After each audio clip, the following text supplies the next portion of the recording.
The story of the age of Pisces could only begin with Jesus of Nazareth, a man in some sense hidden by his legacy.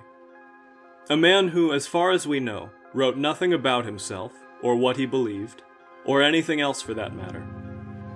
All we know about him comes through those who associated with him, or more often, those who did not. He reportedly said some very strange things, and then he was killed for saying them. He was, from a historical standpoint, a flicker. A flicker which people never stopped talking about. It's obvious that something out of the ordinary happened to him and through him, but what it was is far from obvious.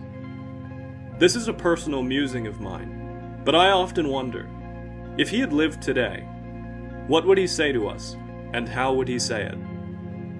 And if a religion came out of that, would it look like Christianity? And if not, how would it differ?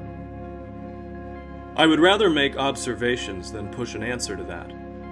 In matters of theology, I find questions rather more productive than answers. It seems possible to me that the Church has been essentially correct in its teaching, but I cannot shake the suspicion that something much stranger than we have imagined touched history, that there is more of us than him in the religion which bears his name. I'll leave my suspicions alone for the time being, but these suspicions are rather close to a few which were floating around at least as early as the 2nd century, and which began to cause problems. It just so happens that his story is rather difficult to interpret, and a huge number of interpretations began popping up all over the place. This new religion had enemies on all sides of it, and so it had to strengthen its position by ensuring cohesion within. The best way to do this is to establish a church hierarchy, to verticalize the structure of the community. Naturally, the group who did this most effectively prevailed.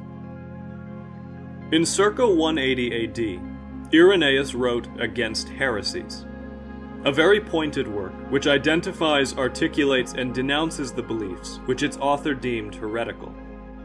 The book condemns the doctrines of Valentinus, Marcion, Basilides, and many others, and is extremely hostile to the dubbed heretics.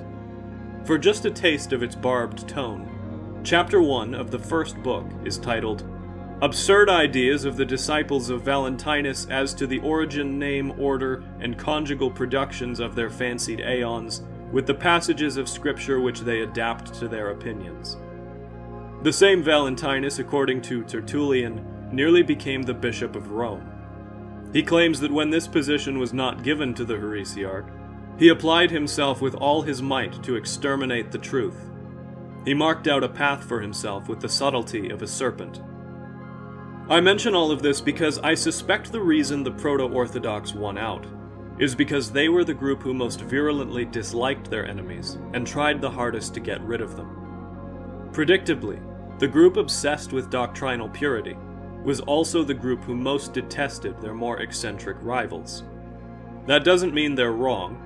What it means is, in spirituality there are eccentrics and traditionalists. Eccentrics go off in their own direction, but purists cluster together. On the whole, these people are not sheep, and these people are not agitators.